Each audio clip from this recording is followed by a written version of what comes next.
Harassments ఉంటాయి ఉమెన్స్కి, ఇవన్నీ కూడా విన్నాం.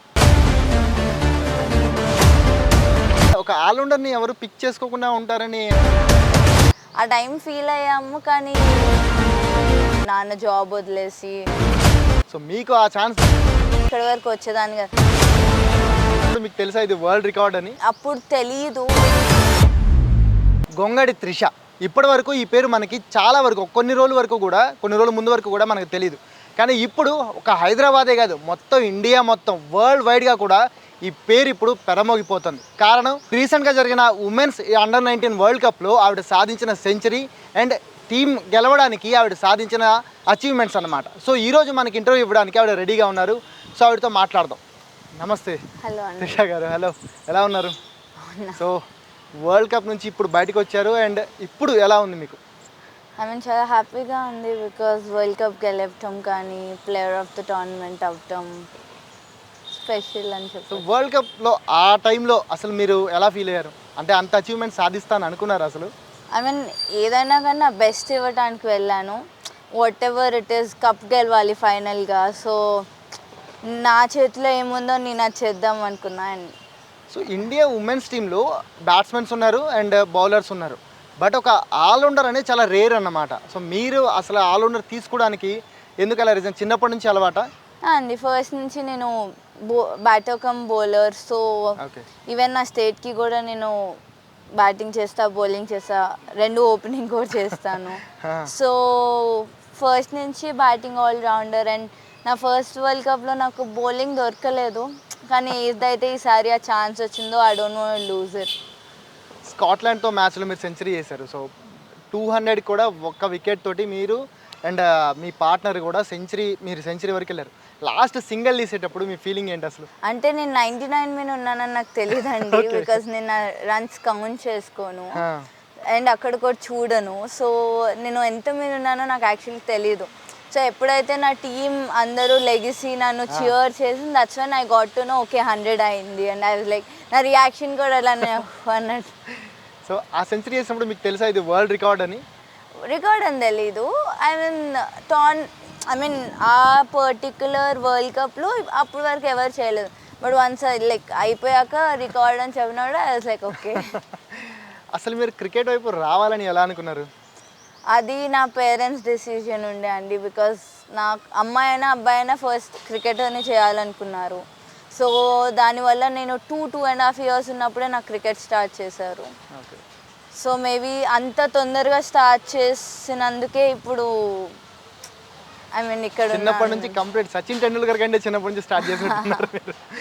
ఓకే, మీకు ఇప్పుడు హైదరాబాద్ నుంచి మిథాలీ రాజ్ తర్వాత మీరే రిప్రజెంట్ చేస్తుంది ఒక ఇండియన్ నేషనల్ లెవెల్ వరకు. సో ఒకవేళ నెక్స్ట్ నేషనల్ లెవెల్లో మీకు ఛాన్స్ కంపల్సరీ, ఎందుకంటే ఇప్పుడున్న ఉమెన్స్ టీంలో ఒక ఆల్రౌండర్ అనేది చాలా అవసరం. సో మీకు ఆ ఛాన్స్ దొరికితే ఎలా ఫీల్ అవుతారు? అల్టిమేట్ గోలే ఇండియాకి ఆడాలి, అది ప్రతి ఒక్కళ్ళ గోల్, నాది కూడా. So I'll be very happy. And ఇంకా ఇండియాకి మ్యాచెస్ విన్ చేయాలి. వరల్డ్ కప్ ఇప్పటి వరకు లేదు, వరల్డ్ కప్ గెలవాలి. యా, అది ఖచ్చితంగా జరగాలి.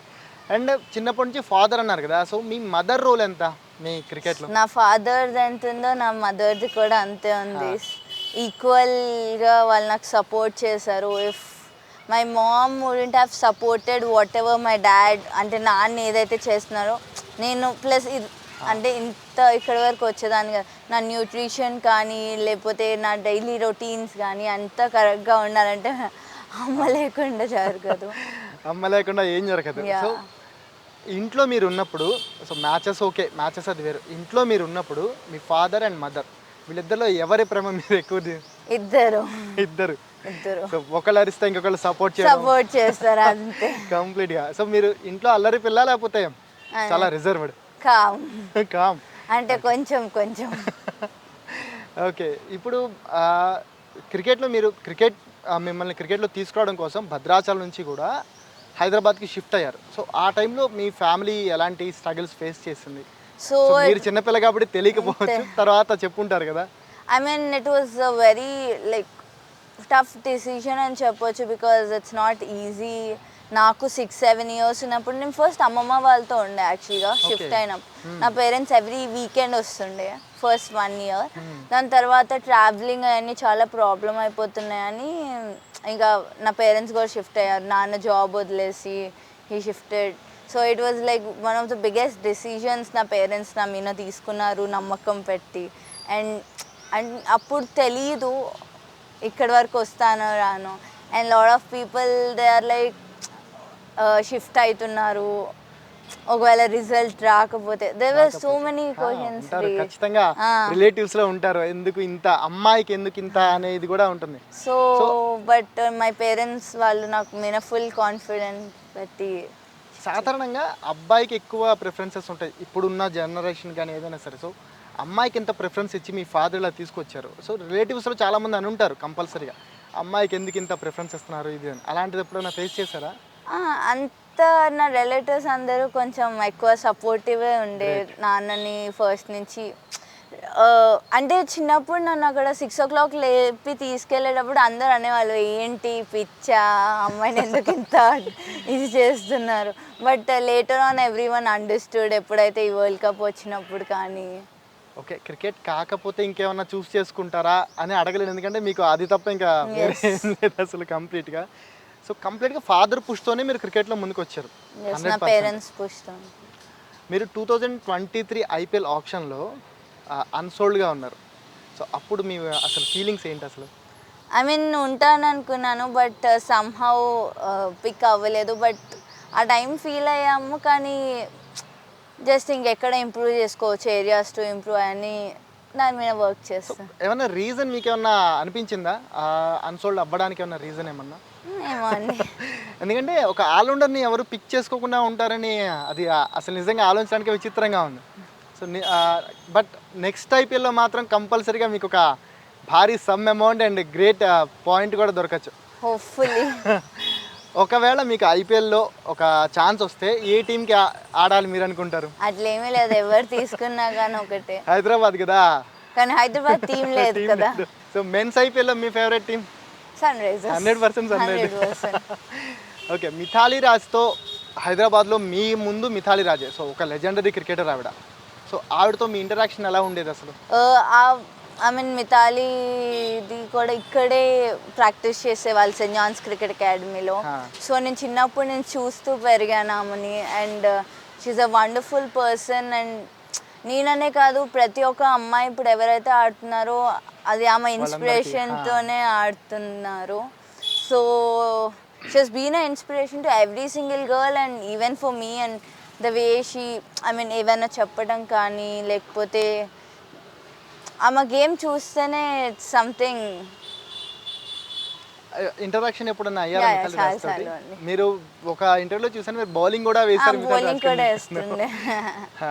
ఓకే, నెక్స్ట్ వచ్చేసి మీ డ్రీమ్ ఇండియా టీంకి ఆడడం. సో ఇండియా టీంలో ఎలాంటి అచీవ్మెంట్స్ సాధించాలనుకున్నారు?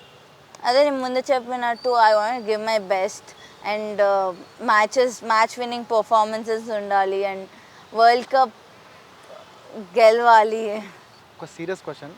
సాధారణంగా రీసెంట్గా మనం చూసాం ఉమెన్స్ ఇండియన్ రెజ్లింగ్ దాంట్లో కూడా ఒక పర్సన్ ఒక హెరాస్మెంట్స్ ఉంటాయి ఉమెన్స్కి, ఇవన్నీ కూడా విన్నాం. సో అలాంటివి ఎప్పుడైనా ఫేస్ చేశారా? లేదండి. లేదు. ఓకే, ఇక ఫస్ట్ ఆఫ్ ఆల్ ఏంటంటే చాలామంది ఇలాంటివి ఫేస్ చేస్తూ ఉంటారు, అందుకే అడిగా నా క్వశ్చన్. మీకైతే హ్యాపీగా ఉంది? ఐ మీన్ బీసీసీఐ హెచ్సిఏ చాలా మంచిగా మమ్మల్ని సేఫ్గా ఉంచుతారు. మీరు మీ కోచ్ బెస్ట్ కోచ్ అంటే మా అండర్-19 సపోర్ట్ స్టాఫ్ అందరూ చాలా సపోర్ట్ చేశారు మాకు. అండ్ లాస్ట్ 1 yearగా మేము అందరం కలిసి ఆడుతుండే. అండ్ మోర్ ఓవర్ మేము వేరే కంట్రీకి వెళ్ళాడం. సో మాకు ముందే అక్కడ వికెట్స్ ఎలా ఉంటాయి, ఫెసిలిటీస్ ఎలా ఉంటాయి, వెదర్ ఎలా ఉంటుంది, సో మాకు సిమిలర్ ఇక్కడ ఇవ్వడానికి ట్రై చేశారు. అండ్ వాళ్ళు చాలా సపోర్ట్ చేశారు మా అందరికి.